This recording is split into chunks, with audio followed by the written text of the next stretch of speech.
Good morning, Unity of Music City.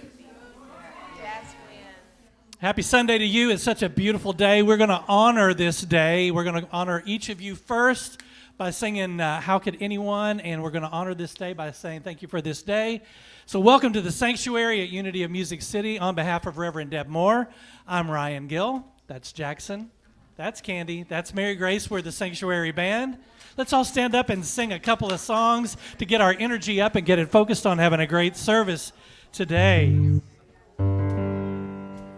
Let's just start this one off by singing it together as an opening prayer.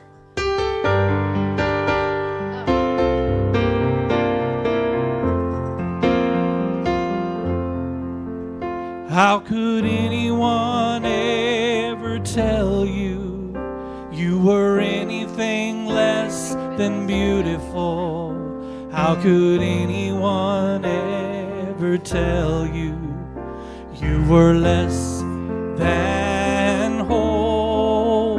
How could anyone fail to notice that your loving is a miracle? How deeply you're connected to my soul. Help me out, sanctuary band. How could anyone ever tell you you were anything less than beautiful? How could anyone ever tell you we're less than whole? How could anyone fail to notice that your loving is a miracle? How deeply you're connected to my soul. How could anyone ever tell you you are anything less than beautiful? How could anyone ever tell you you're less than whole? How could anyone fail to notice that your loving is a miracle? How deeply you're connected to my soul. How deeply you're connected to my soul. All right, thank you for this day.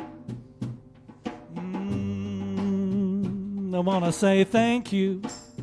Oh, thank you. I'm so grateful. So grateful. I want to say thank you for this day, Spirit. Thank you for this day. Thank you for this day, Spirit. Thank you for this day. This beautiful, this beautiful, this beautiful day. This beautiful, this beautiful, this beautiful day. Thank you for this day, Spirit. Thank you for this day. Thank you for this day, Spirit. Thank you for this day. This healing, healing day. This healing, this healing, this healing day.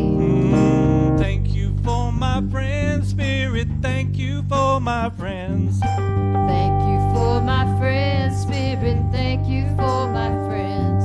My wonderful, my wonderful, my wonderful friends. My wonderful, my wonderful, my wonderful friends. Thank you for this day, Spirit. Thank you for this day. Thank you for this day, Spirit. Thank you for this day. This beautiful, this beautiful, this beautiful day. This beautiful, this beautiful, this beautiful day. I want to say thank you. Are we grateful? We are grateful. Let's do God is my source. God is my source. God is my source. God is my power. God is my power. God gives me everything I need. So I give thanks. So I give thanks For all my blessings. for all my blessings. God gives me everything I need. Love.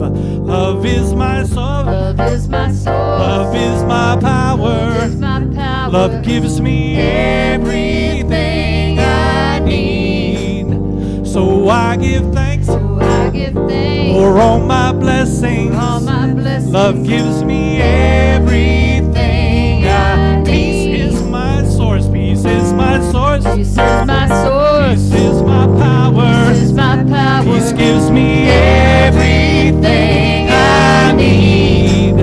So I give thanks So I give thanks for all my blessings. for all my blessings. Peace gives me everything I need. Joy is my source. Is my source. Joy is my source. Joy is my power. Joy is my power. Joy gives me everything I need.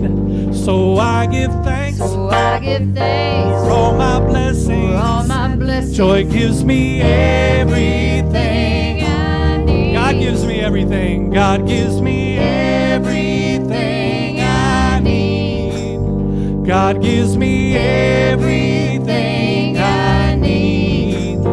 God gives me everything I need.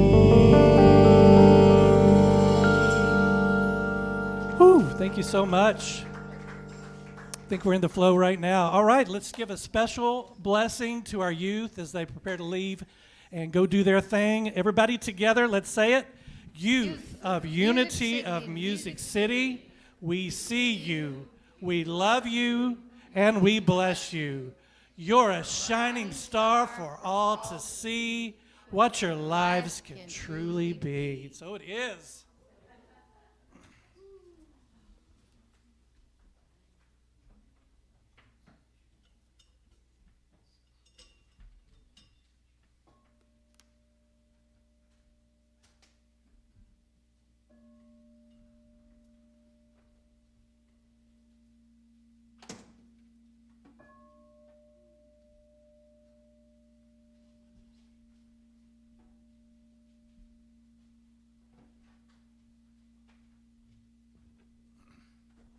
Good morning, Unity of Music City. Let's take this portion of the service by taking a deep, centering breath.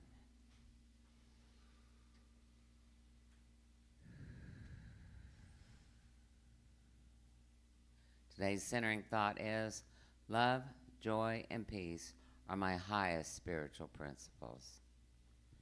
When we experience love, peace, and joy within the human experience, love can be warm and fuzzy.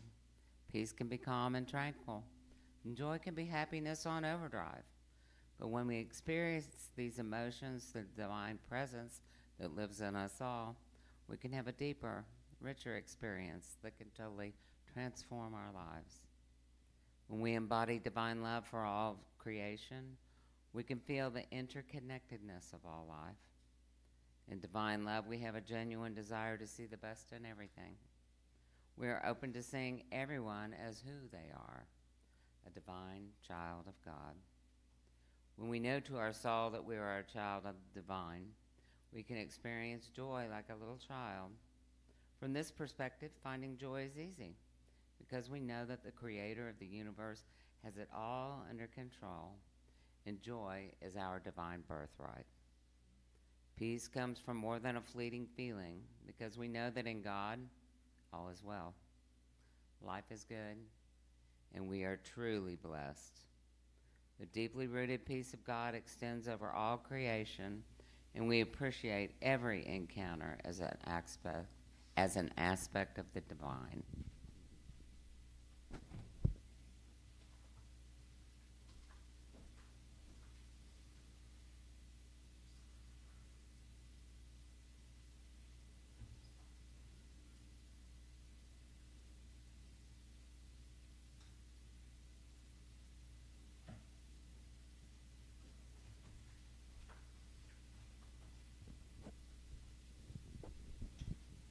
Let's say these 3 affirmations together.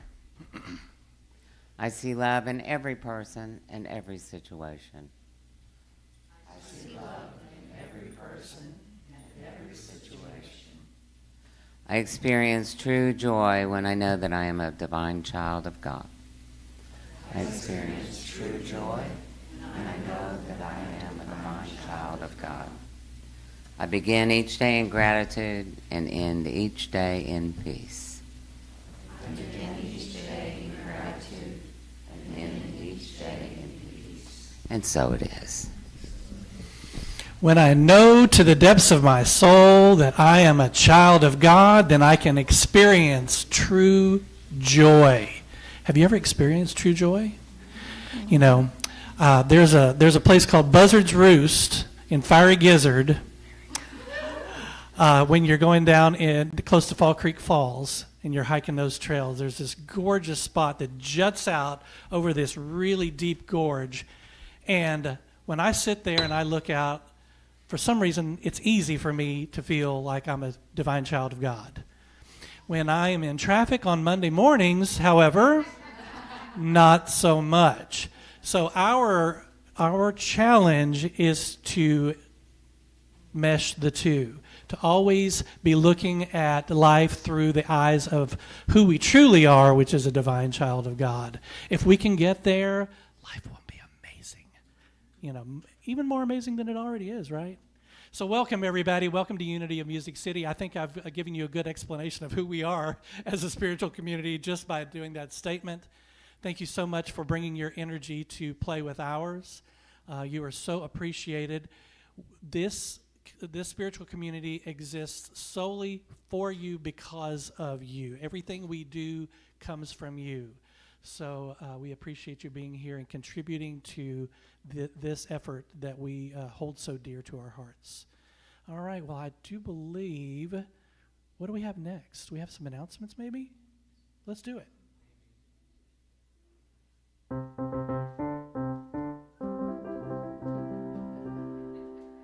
That just reminded me of Mr. Rogers. Good morning again, Unity of Music City. Good morning. How's everybody doing? It's not Pride Month yet, but obviously it fell on me. And just in case you're wondering, always Pride Month. That's right. There we go. But I'll tell you about all the sales later and where I got T-shirts. So Galactic Expo's going on. I know many of you may have been there, but the Galaxy told me to work yesterday and make money, and I wanted to go, but I made money, and then the Galaxy told me today that it's a beautiful day, as you said, and I've already been in the pool this morning to cool off, so that's my plan, and the Galaxy told me to do that too. So I'm going to listen to it, and the Galaxy also told me to keep the announcement short, and so I'm going to read you this poem, just kidding. Chapter 1. So talking about joy, I just thought, experience galactic amounts of joy. There we go. I see a theme running through today, right? Joy, joy, joy. So there you have it. Short and sweet. So today, love the centering statement too, by the way. Always do. And always sounding great. I mean, whew. All right, so today's announcements, we have pause and practice. And that is, we'll be pausing until further notice with our last class being this Monday, May the 20th at 6:30 via Zoom. Join Reverend Deb in 40 minutes of sharing and questions, followed by 20 minutes of practice, meditation, centering prayer, mindfulness, and various spiritual practices. The Leadership Council meeting has been rescheduled to this Tuesday, May the 21st, at 6:30 via Zoom. All members are invited to attend. If you'd like the Zoom link sent to you, please see this guy, Ryan, and he will give you details. All right. Full Moon Gathering, Thursday, May 23rd at 7 p.m. Join us for the Flower Moon here at Wren Road, one of my favorites. Energetic Healing Gathering, Sunday, May 26th, 10:15 to 10:45 a.m. in the classroom. Join us in this visualization technique for energy healing. There it is. And chakra clearing. Frank will lead you through a light meditation to align your spirit centers. Seating is limited. Please see Frank to ensure your spot. And I believe, Frank, you have an email connected in that post as well on our weekly happenings. So thank you for doing that. Healing Arts Zoom meeting Wednesday, May the 29th, 6 p.m. to 7 p.m. Spirituality Unplugged. Join us Friday, May 31st for an evening of spiritual fun. Community potluck at 6 and discussion at 7.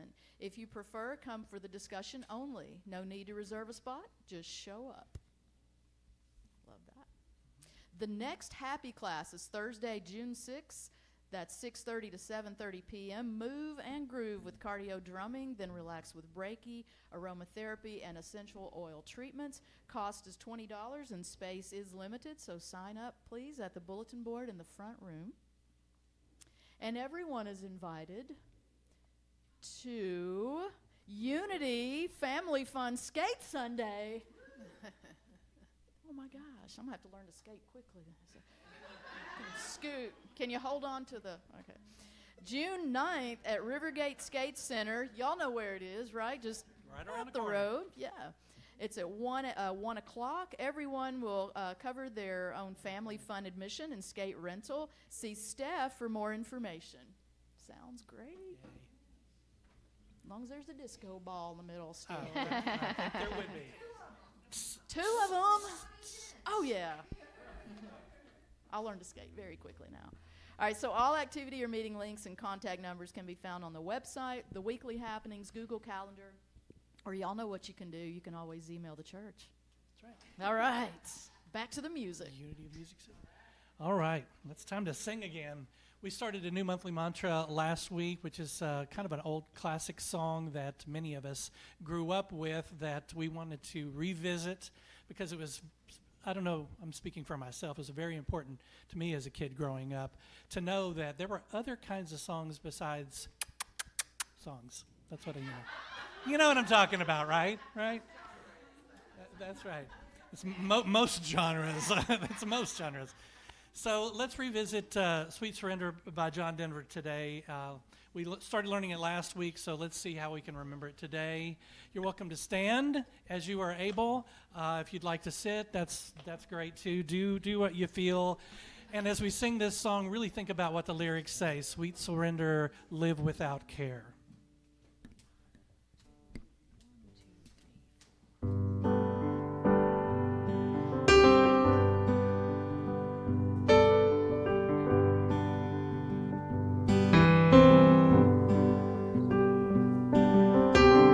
Lost and alone on some forgotten highway, traveled by many, remembered by few,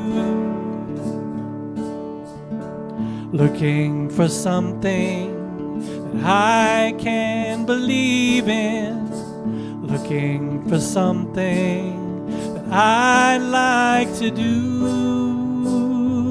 with my life. There's nothing behind me and nothing that ties me to something that might have been true yesterday. Tomorrow is open.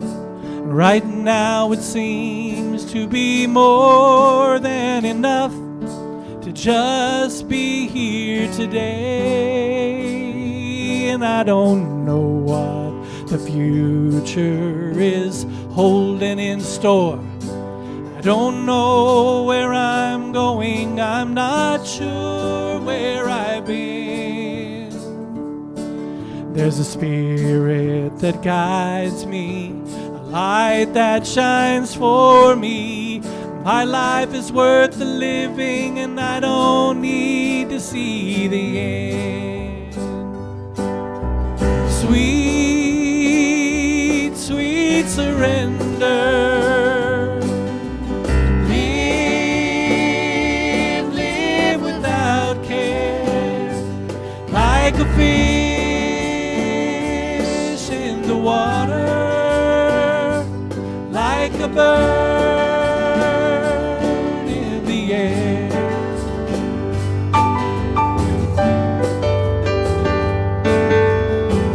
Lost and alone on some forgotten highway, traveled by many, remembered by few,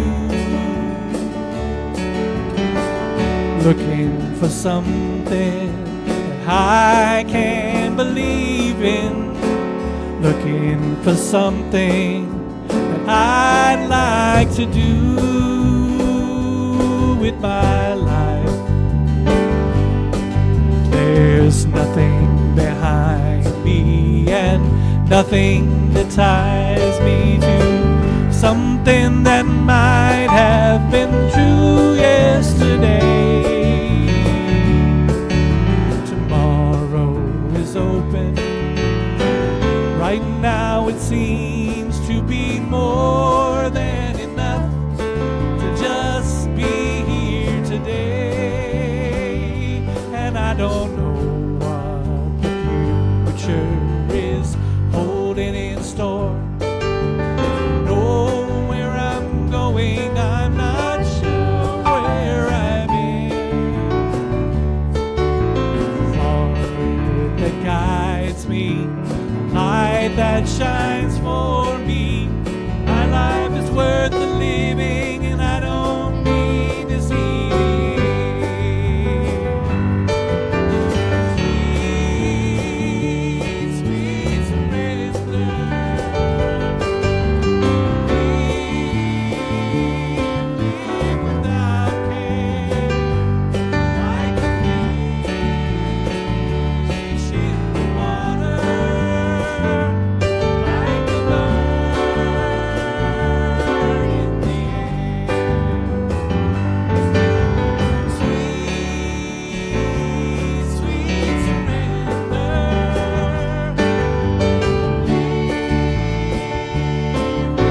Without care, like a fish in the water, like a bird in the air. Y'all sing it to me one time. Sweet, sweet.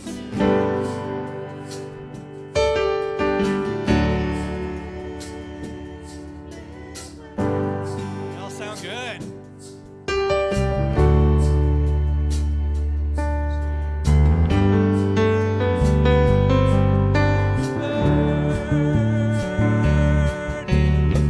Like a fish, like a fish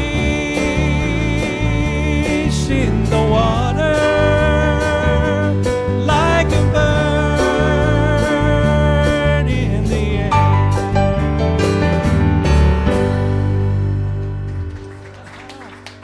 Y'all sounded beautiful. Thank you. Good job.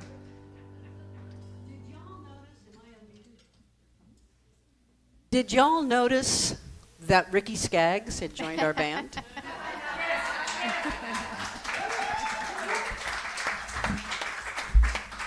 We have such a versatile group of talent up here, I'll tell you what. And next year's sunrise service will be at Julie's pool. And come on. So today, in traditional Christian churches around the world, it's Pentecost Sunday. And some churches, not the one I grew up in necessarily, unless they've changed, you know, they possibly might have changed a thing or two in the last 40 years, they did not consult me. But I know in the Episcopalian churches especially, and the Catholic churches perhaps, that is a Sunday where you wear red. Red is the color of Pentecost. And I did not even think of that before I decided I was going to wear this Sunday. That's how Spirit works. But that red is supposed to symbolize, in this instance, you know, red symbolizes a lot of stuff. A lot of stuff.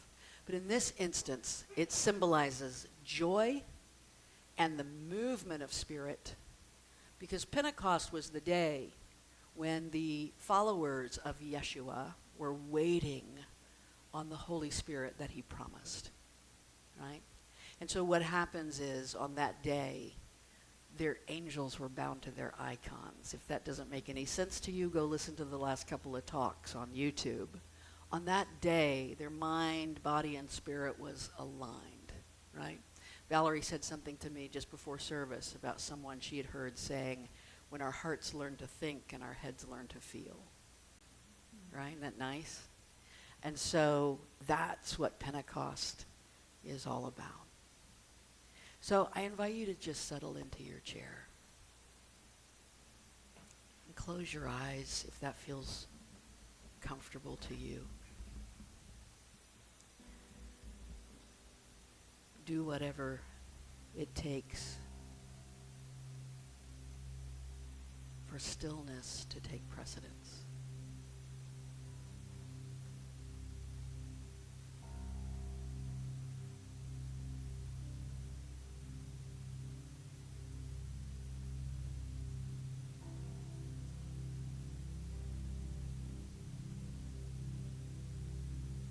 To be baptized with light and fire.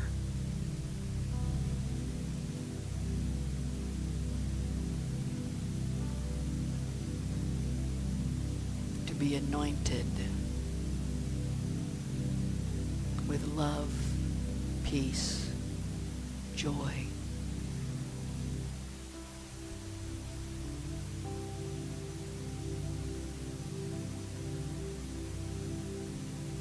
To live without care, like a fish in the water.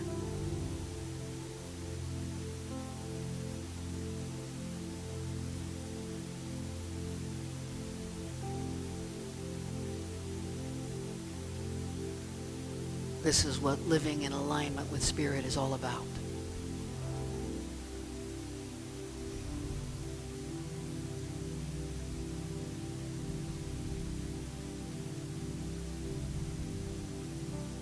And enlightenment is merely awakening to this realization.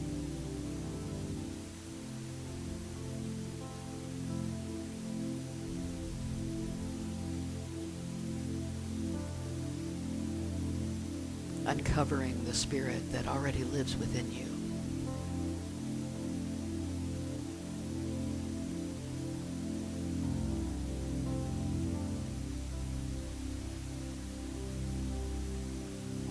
Unbinding the freedom imprisoned by our own attachments.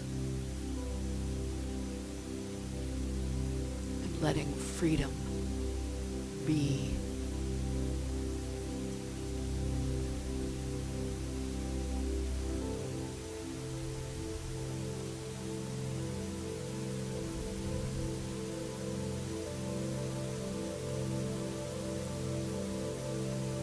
You are the light of the world.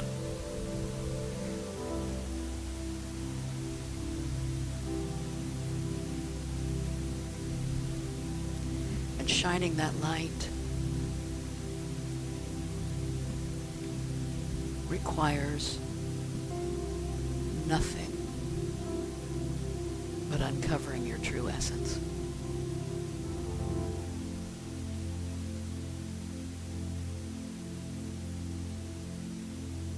Aligning your mind with the mind of God.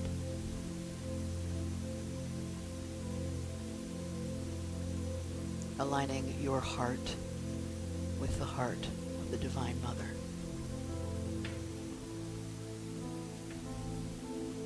Aligning your experience with the direct experience of your sacred self.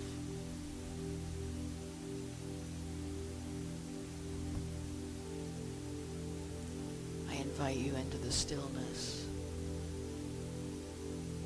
to notice that now. Just notice it.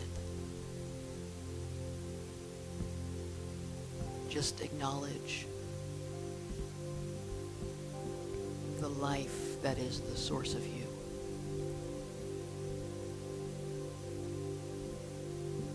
the essence behind the observer.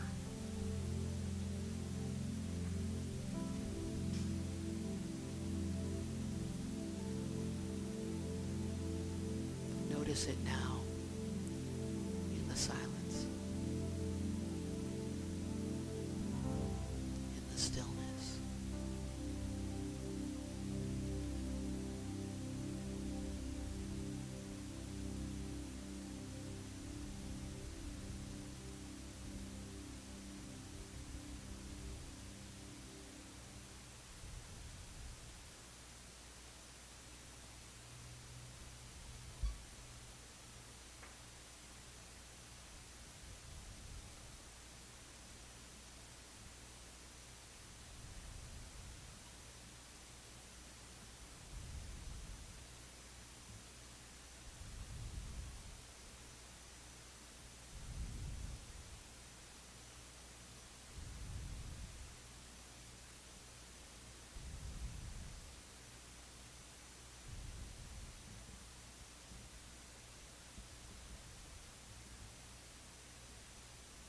Mother, Father, God, we thank you for the awareness of your presence.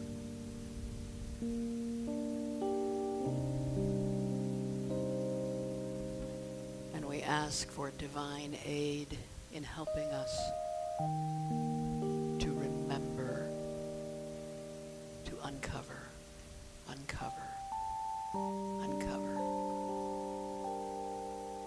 the sacredness that lives within us always.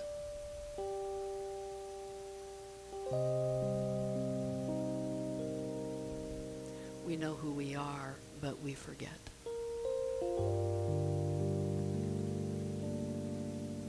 Take us to the place of infinite remembering.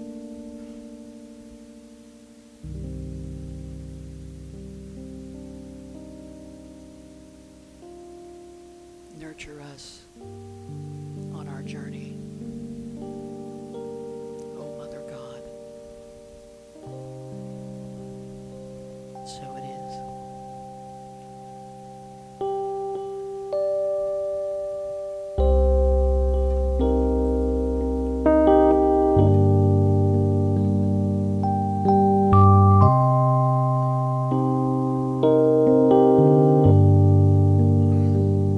Oh, Mother God, thank you for this day, for the love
over me, and this joy in my heart I will share with the world. Oh, Mother God, blessed be. Mother God, blessed be. Oh, Mother God, blessed be.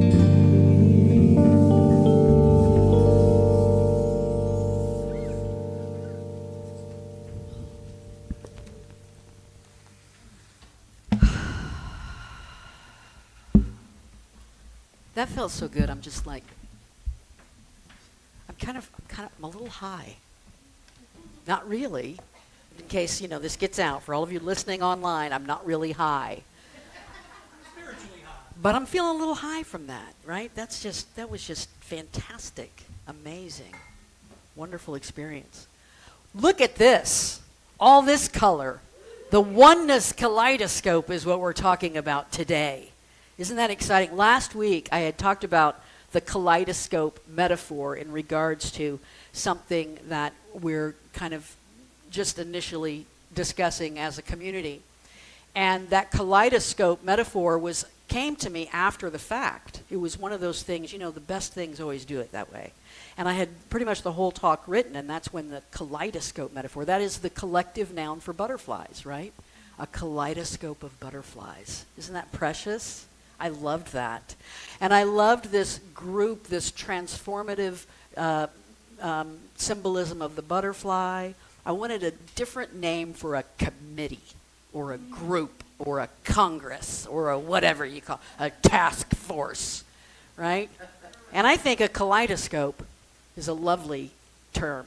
I use that as I introduced to the congregation the idea of a 6-month capital campaign, which are 4 words that just feel heavy, don't they? They feel heavy, they feel gross, and anytime we think we're talking about money, lots of different muscles start clenching up in our body, right? But we had talked about this idea that for 6 months we focus on a sense of expansion. We talked about some of our areas of greatest need. The exterior, that parking lot is not only unattractive, it is an accessibility issue, right?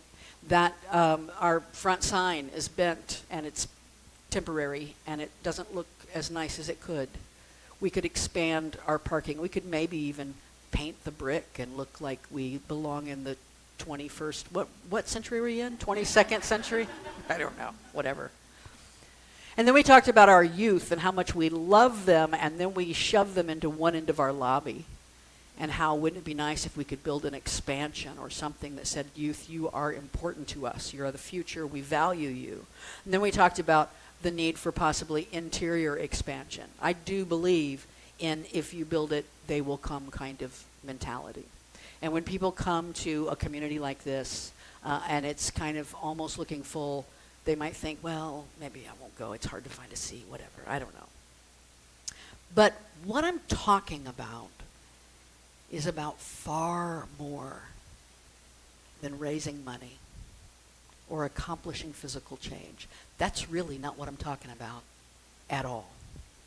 It's about a journey into abundance. Now, I have never been an abundance minister. I just never have been. There are some folks who are abundance teachers or abundance ministers. Some of them are fantastic. Some of them maybe not so much, like anything else in the world. Some plumbers are fantastic. Some of them not so much, right? And so I've always been a little bit, a lot of times when we talk about abundance, people get so locked into the exterior manifestation. How much money can I manifest? How much that house I want to manifest that.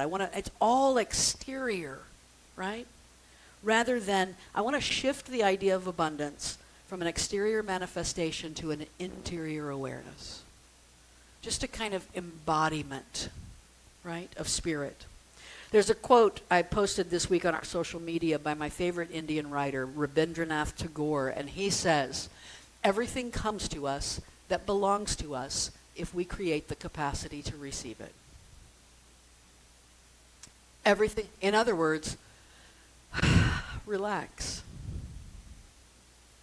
Everything comes to us that belongs to us. It's not about acquiring or accomplishment. It's about making the space. It's about clearing out the space.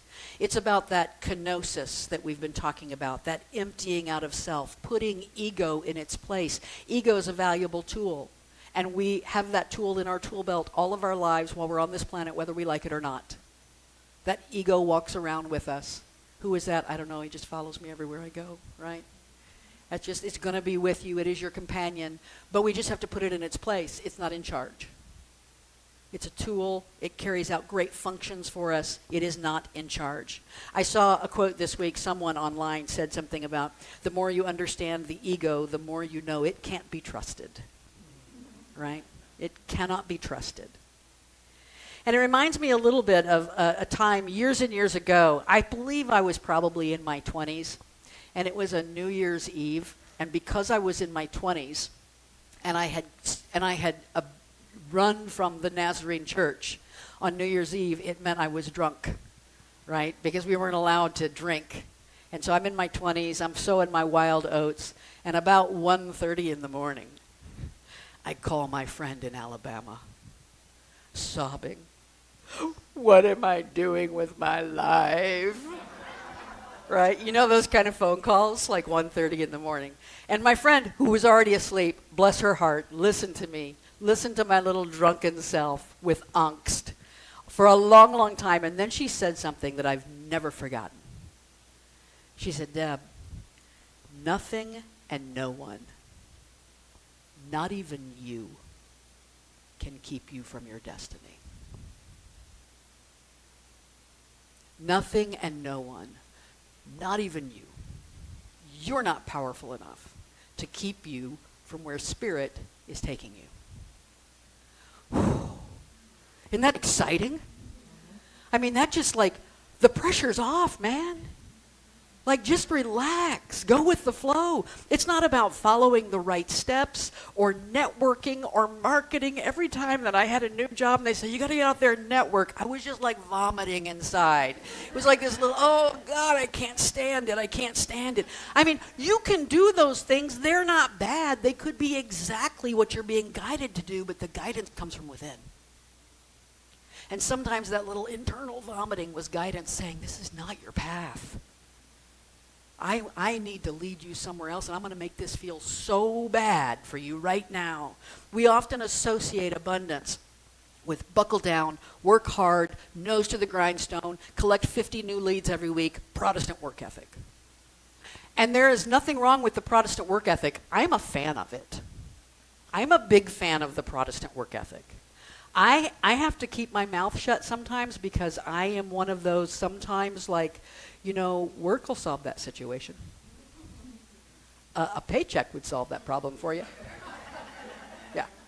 And I have to be really careful about that because I love that Protestant work ethic. But it's not really about that. This is an internal journey. And I need us to understand that abundance is an inside job. And this makes the next quote less scary. I used this last week. Whatever you're meant to do, do it now. The conditions are always impossible. And I might even say the conditions are always irrelevant. Whatever you're meant to do, do it now. The conditions are irrelevant. I'm not being unrealistic. I'm far too pragmatic for that. I'm being what I think is uber realistic. The conditions, whatever the conditions are there. They just exist in this material world, right? The balance in our checkbook is a real number. It is a real number. And if we keep our eyes on it, it'll become the largest thing in our life. Doesn't mean we disregard it. It means when that's our focus. I'm still learning this lesson. I'm learning even with the fact that the flood came through and I had to put new ductwork under my house. I'm learning to reshape my own. I got to put new ductwork under my house. Guess what? My dryer went out this past week. Guess what? I'm getting it. I texted Nick. Most of the time, I would text Nikki. She was out of town. I would text her, and I would say, oh, God, we got to get a new dryer. The cheapest one I found is $538, right? That'd be the lead. I'd lead with that. I texted her this week, and I said, guess what? I waited for 4 hours because that's how long it takes for her to text me back. And she said, what? And I said, we're getting a new dryer. And she was like, really? Wow. Right? You change the energy around it. Here's the thing. That number in our checkbook doesn't disappear when we keep our eyes on the sacred, on God, on our higher self. It just stops being the point. And it stops being the primary reason that we say we can't do it now. No, well, we got to put this off. We got to wait. And when we get really practiced at noticing where we put our focus, the conditions become just the incidental facts that they are. These are the incidental facts around the situation right now in this moment. Facts change. Data changes, right? Every month on the last day of the month, my checkbook number changes because my automatic deposit goes in. Now, you know me, I'm a word person. And I'm a researcher, so you know when I was talking about Kaleidoscope and when I got excited about the idea of Kaleidoscope that I was going to have to look up Kaleidoscope, right? I was going to have to do a deep dive into the whole history, the word history, the mechanical history, the scientific history. So a kaleidoscope, of course, creates reflections of an object at the end of a tube, because it has all these angled mirrors set at the end. And the user rotates the tube, and the mirrors create new patterns, which is a perfect metaphor for the spiritual journey, because aren't we always trying to find new patterns, right? Trying to look at life in a slightly different way. The kaleidoscope was invented in 1816 by a Scottish scientist named Sir David Brewster. Sir David Brewster. He was a mathematician, a physicist, and he was noted for his various contributions to the field of optics. And he's the one who named the kaleidoscope. And he named it after 3 Greek words. The first one is kalos, which means beautiful. The second one is eidos, or eidos, I don't know how Greek pronunciation works, which means form. And the third one is skopos, which means watcher. So a kaleidoscope is a beautiful form watcher. Is anybody else thinking about the observer self when they hear that? Or is it just me? Isn't that what that observer self that Eckhart Tolle talks about doing? It is the beautiful form watcher, right? It is watching the form that we are, the manifested being. That observer self within us is watching us move through life. And the way that this is constructed linguistically, you have 1 adjective and 2 nouns. Is the form beautiful? Is the watcher beautiful? Yes. Right? Yes, it's all beautiful. So this watcher, the observer of the beautiful kinetic energy, image of life, constantly evolving, constantly reshaping. But the watcher can see it all as one image, a beautiful dance of light and shape that is this ever-changing oneness. Right? So I'm interested in taking a journey with you over the next several months. I'm interested in diving into true abundance. And that's kind of an interesting thing for a non-abundance minister. And I believe that abundance, I'm not against it. It's just not my forte. It's not my, yeah, right, okay? Yeah. And I believe that abundance is, I'm diving into true abundance, which I believe is directly connected to, directly aligned with this oneness kaleidoscope. Our internal understanding of who we are and how we fit. I want to remind you of the way Cynthia Bourgeault outlined the elements of Yeshua's path of conscious love. Right? And she talked about kenosis, abundance, and oneness. We've been talking about this a lot. Kenosis, that emptying of oneself, right? Clearing out. When we set all of the parts of ego outside the door so that we can meditate, so that we can be focused only on the energy of spirit. And if you remember last week, I used the example of the singing bowl, and how when we empty ourselves out, when we get rid of all of the parts of ego, all the parts of our personality, all of our manifested identity, and we remember that we are just a child of God, that we are sacred presence, then we become a singing bowl that can resonate with Spirit's vibration, that can so clearly sing the song, and it can linger and go on forever and ever and ever. But if we have just one attachment, just one thing, Spirit, I'll let you control everything, but I'm going to hold on to this one attachment about my work. I'm going to hold on to this one attachment about my home. I'm going to hold on to this one attachment about that trip I want to take. If I just hold on to that one attachment, it only takes that one attachment. It only takes that one place where we say, I don't quite trust you with this. Right? We just become a clanking whatever. We got to get back to this. The abundance. And by the way, I end up, when I'm talking about kenosis, abundance, and oneness, I know I end up talking about kenosis the most because I think it's the beginning and end of it all. If we get that part, the rest of it just falls like dominoes. If we get that emptying of self and our eyes on solely, our noticing, our acknowledging on sacred self, all of the rest of it comes. We can't stop it. Nothing and no one, not even you, can keep you from the fullness that sacred emptiness will bring you. And that abundance is the ocean that we realize we're swimming in once we empty out that little gallon of water we have in our jug, that gallon that we cling to thinking that we'll die without it. Right? I've got to cling to all these things that make up me. Why? Dump it out. You're swimming in an ocean of abundance.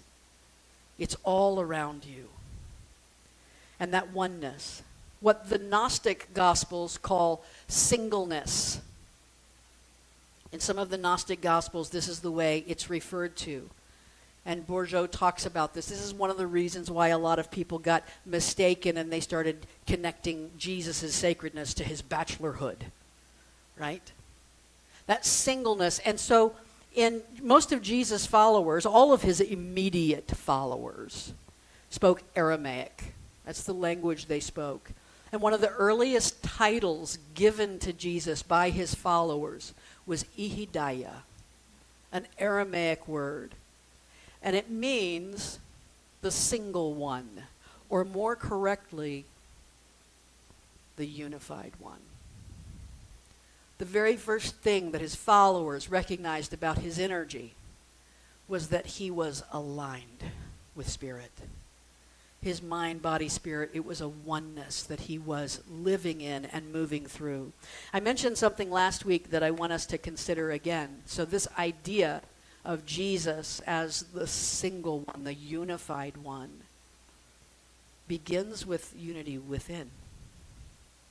And so I mentioned how we often think of oneness as we are one with everything in the universe. We are one with all the people. We are one with all the trees. But we first have to be one with ourselves. We have to have a state of inner oneness. We have to see ourselves, know ourselves as Ihidaya, the unified one. Remember when I mentioned come bind our angels to our icons from the Gospel of Thomas? Which is kind of strange wording, but it resonated with a few of you I know. Come bind our angels to our icons. Come align my spiritual self with my physical manifestation. Align the essence of who I am with the way I move through the world, the way I express, right? Realizing that unity within ourselves requires us to reconcile all parts of our beingness and experience to the sacred self. All parts. No attachments. Reconciling all of it to the sacred self. Because it was the first one here. It has squatter's rights. Right? It was never born and will never die. It predates and postdates your body by infinity. It is the infinite self, the one self that is expressing in billions and trillions of ways. I sound like Carl Sagan there, don't I? Billions and billions of ways. And one of those ways is me. And one of those ways is you. And one of those ways is each one of those beautiful children out there, right? All of these ways that the divine self is expressing. And that I am that lives within each one of us is just waiting to be uncovered, to be noticed, to be acknowledged. And once this noticing happens, the alignment just begins. You can't stop it. We think about a lot of this stuff backwards. We often think aligning our egos with our spiritual nature requires this incredible discipline of our ego. We've got to be super disciplined. And that's a way. You can go that way if you want to. We have to fight, and we have to struggle, and we have to work at it. We have to get ourselves up at 4 a.m. every day, and we have to meditate. You can do it that way. It is a way, right? You can do it any way you want, or you can shift your focus to the divine presence. You can solve that financial issue in your life by focusing on your checkbook. You can. It's one way to do it. And you can focus on divine presence, right? All we have to do is sit in the awareness of the sacred self, and the aligning will take care of itself. That doesn't mean we don't work, right? On the way to enlightenment, we chop wood and haul water. After enlightenment, we chop wood and haul water, right? We take care of the business, but we keep our focus and our mind on the sacred. So I also mentioned last week that when we do that, when we align within ourselves, that seeing oneness with the rest of the world is not difficult any longer. It's the next natural step. I said, in fact, that it may be unavoidable after realizing inner oneness, and it is unavoidable. If you know inner oneness, all the aligning will take care of itself with ego, aligning spirit with ego, binding all of our angels to our icons, aligning spirit with personality, with mind, with relationships, with career, with experience, with purpose. So I've shared this verse from the Gospel of Thomas the last couple of weeks, but it remains central to this process. It says, when you make the two into one, and when you make the inner like the outer, and the outer like the inner, and the upper like the lower, and when you make the male and female into a single one, so that the male will not be male nor the female be female, then you will enter the kingdom. And what he's saying there is, if you get rid of every one of those identifiers you think make you you, and realize who you are, right, then you enter the kingdom. You're living in it. It's talking about that alignment, when you're able to make the two one, as above, so below, right? The ego self and the sacred self. Then the outer starts to show up like the inner. Your outside world is now reflecting your interior journey.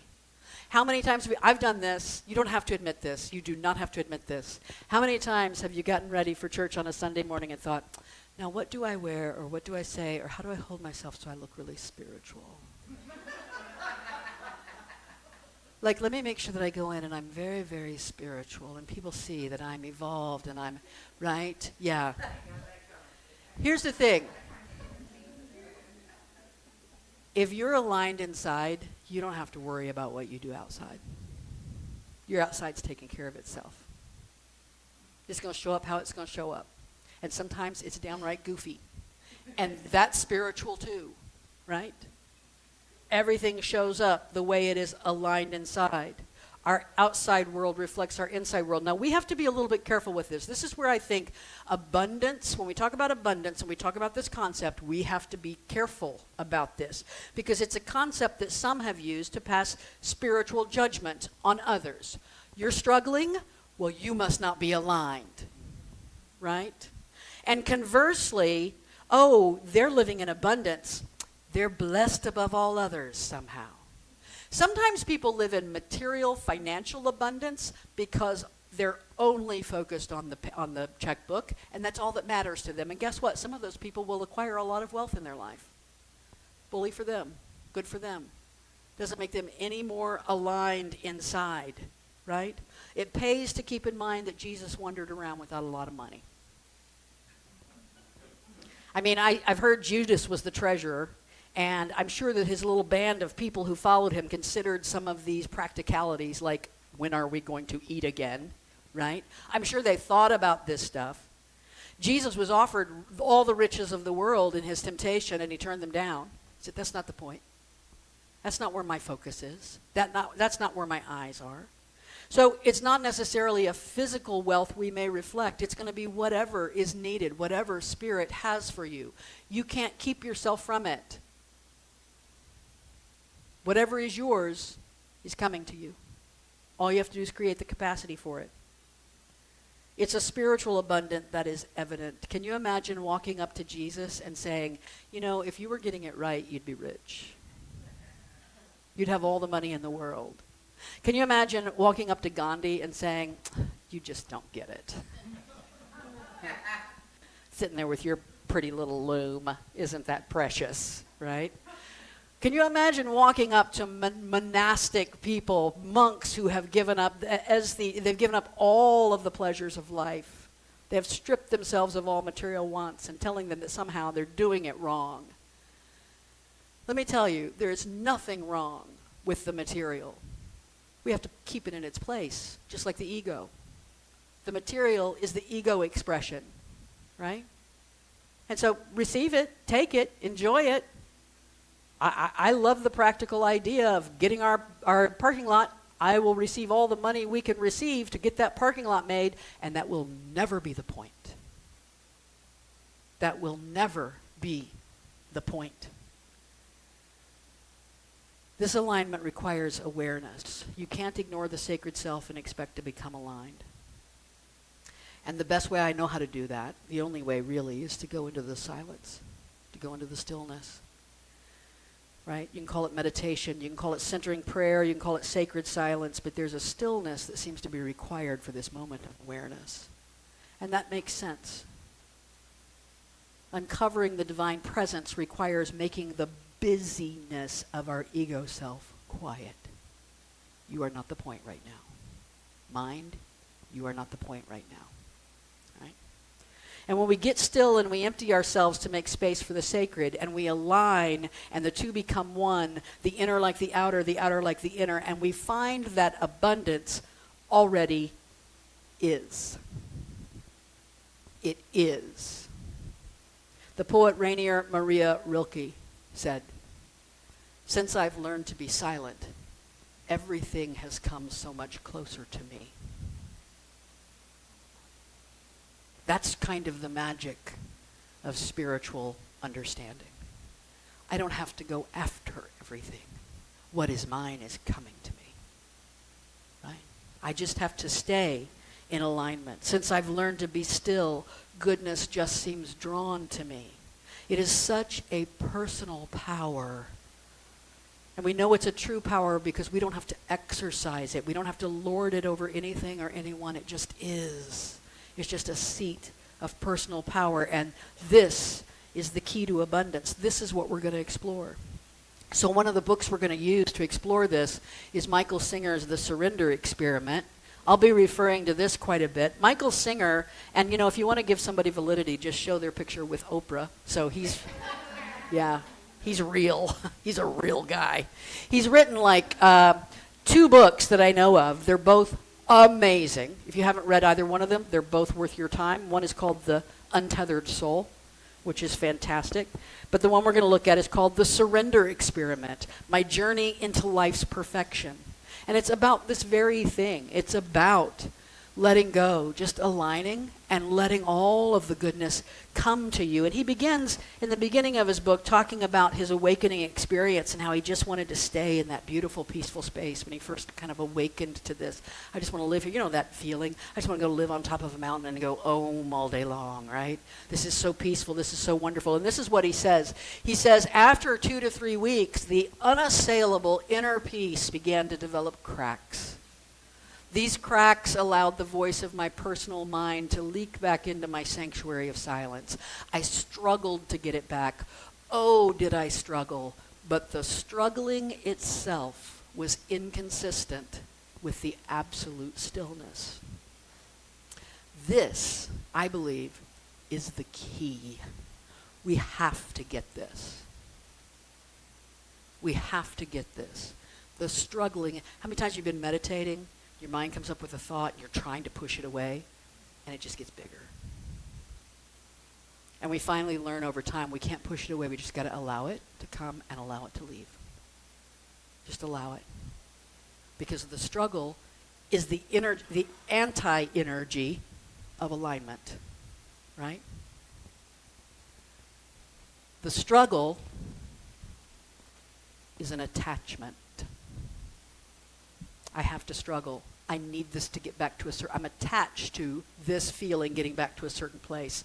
I'm craving, I'm needing something. I want to get back to a different place. The fear about coming up with a new plan for the next 6 months, the fear about what might happen down the road, whatever the future is, that's an attachment. The worry is an attachment. I got to worry about whether we're going to meet this deadline, whether we're going to meet this goal, whether I'm going to get this bill paid, is an attachment. It's just there. They're conditions. They're just there. The dread. Anybody ever dreaded something?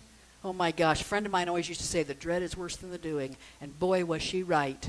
The dread is worse than the doing because the dread is the attachment. The doing's not the attachment. The dread is the attachment. The anger. We didn't meet something. Someone did something wrong. I don't like the way he did that, is an attachment.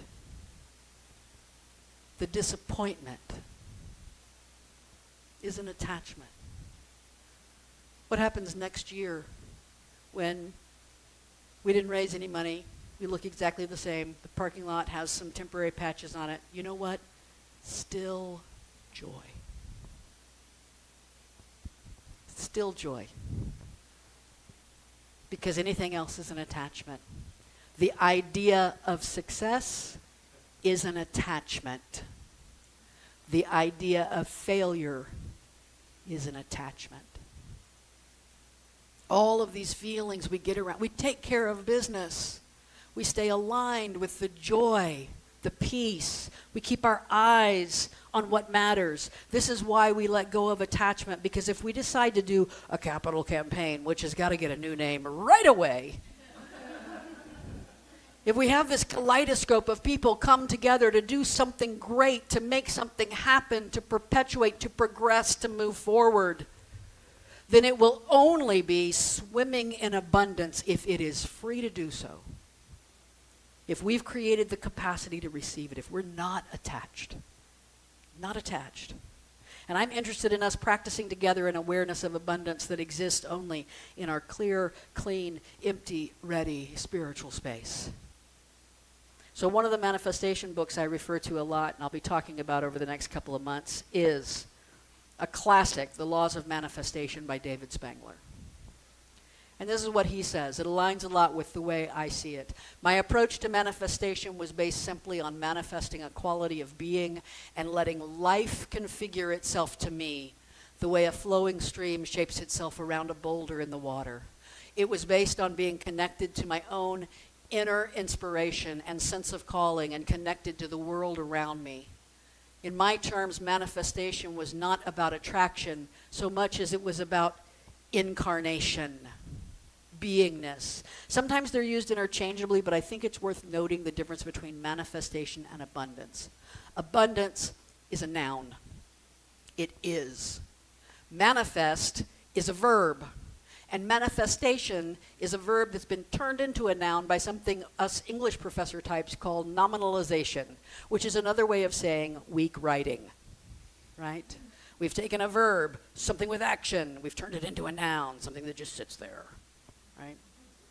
And so I think it's important to note that he's really talking abundance talk in the language of manifestation. Manifestation is about creating something out in our world. Abundance is about accepting what is, right? This is a sacred process, and I believe it goes more gracefully when we keep the focus on the inner and not the outward expression. A few years ago, I wrote a song. Maybe I'll even get Ryan to get the group to do it in a couple of weeks. Who knows? Maybe, maybe not. But the chorus goes like this. I make a space for sacred wind to blow, for angel fire to glow in my heart. I make a space for holy water to flow. for hallowed ground to grow in my heart. All I do is make the space. And Spirit moves right in and does that. I empty myself so that nothing covers the divine. So I'm most aware of the sacred flow of abundance that runs through the stillness of my being all the time. I saved something to my phone a while back, not sure how long ago. It showed up this week randomly. Don't know how that happened. Thank you, Spirit. It says, the divine feminine is not interested in what you know. She's interested in how deep you're willing to go to find the wisdom that lives within you, right? She's not interested in how much you earn or what you accomplish or how successful our 6-month capital campaign is. Divine essence is interested in how still you are willing to become, how aware of abundance you are willing to become. She wants to know if you're truly interested in going beyond. That's the question. Are you truly interested in going beyond? In leadership, we talk about having a vision. You know, that's one of those things that's always very interesting. And we're going to just sit here and be in the moment. But we got to have a vision. Right? It's a paradox. There's a lot of stuff in spirituality that's a paradox. We need to have a vision. Here's what Carl Jung says about it. Your vision will become clear only when you can look into your own heart. Who looks outside dreams. Who looks inside awakes. Right? We look inside to awake to all the things we would dream about. Right? Without a vision, the people perish. I want to leave you with one last idea here from Shunryo Suzuki. Because of that paradox, this is the ultimate spiritual paradox. Everything is perfect, but there is a lot of room for improvement. Everything is perfect as it is. Perfect as it is. We live in perfection, but we are here to grow, to become everything we are destined to be. There's a Sanskrit word called mandala. You've heard it. It means circle, and it refers to a geometric configuration that involves different sacred symbols, and we use it for meditation and different reasons.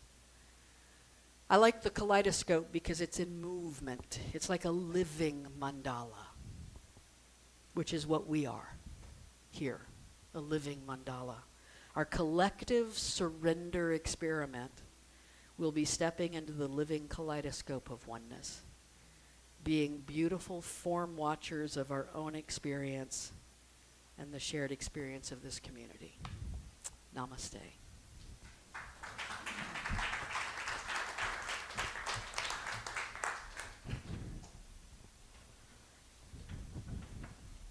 Thank you, Reverend Deb. So what do you see when you pull your car onto this property? When with your spiritual eyes, what do you see with your spiritual eyes when you pull onto this property and walk into this building? I think that's what Reverend Deb is talking about, manifesting, is where do we want to go, what do we want to do, because this is our community. There's no one that makes these decisions for us but us ourselves, right? We are a volunteer-led community, and everything that we do comes from you. So isn't it going to be a great adventure for us to figure out what we want or what we need and go get it?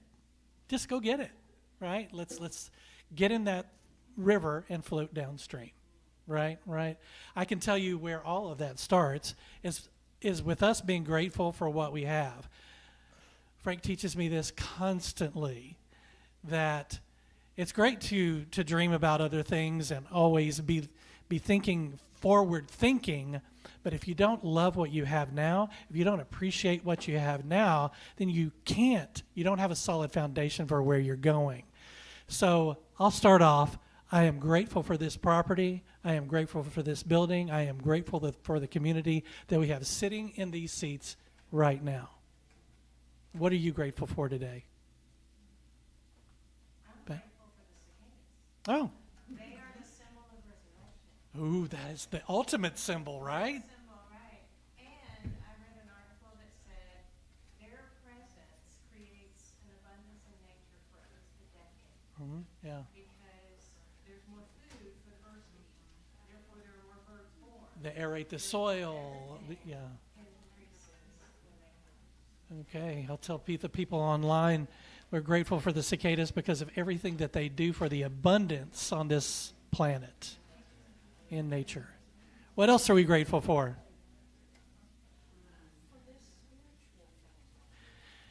Grateful for our spiritual family. Amen to that. Anybody else? For healing for one of our members who isn't with us here today. Healing for our members, yes. What else are we grateful for? We're grateful for Reverend Deb. She gives us lots of food for thought. Ah, right. Me and the band, we'll take it. Thank you. Anybody, anything else?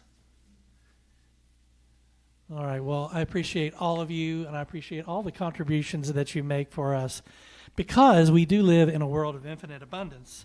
And I stuck this song back in because it's time for us to remember this again as we start thinking about where we want to go and how we want to put our money to work. So let me change. Yeah, we can do it to that. That would be cool. All right, let's do it.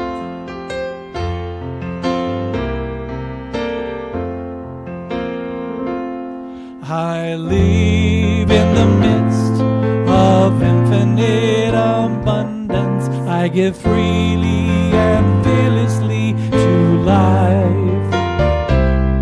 I live in the midst of infinite abundance, and life gives back to me.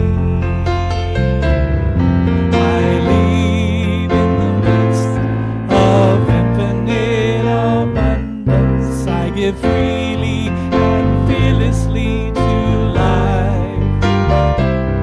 I live in the midst of infinite abundance, and life gives back to me. And life gives back to me. Embody that thought for this week, definitely. All right, well, let's see. Let's do our abundance blessing.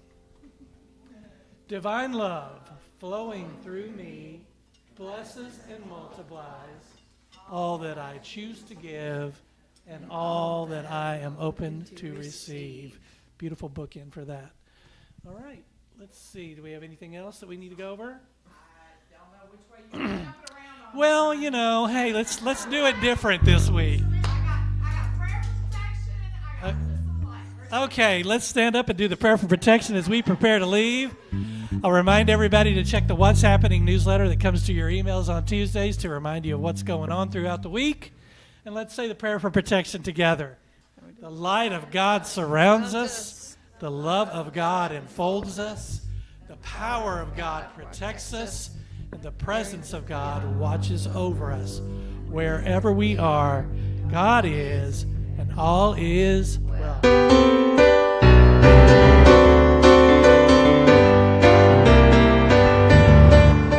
This little light of mine, I'm gonna let it shine. This little light of mine, I'm gonna let it shine. This little light of mine, I'm gonna let it shine. Let it shine, let it shine, let it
Thank you so much, everybody.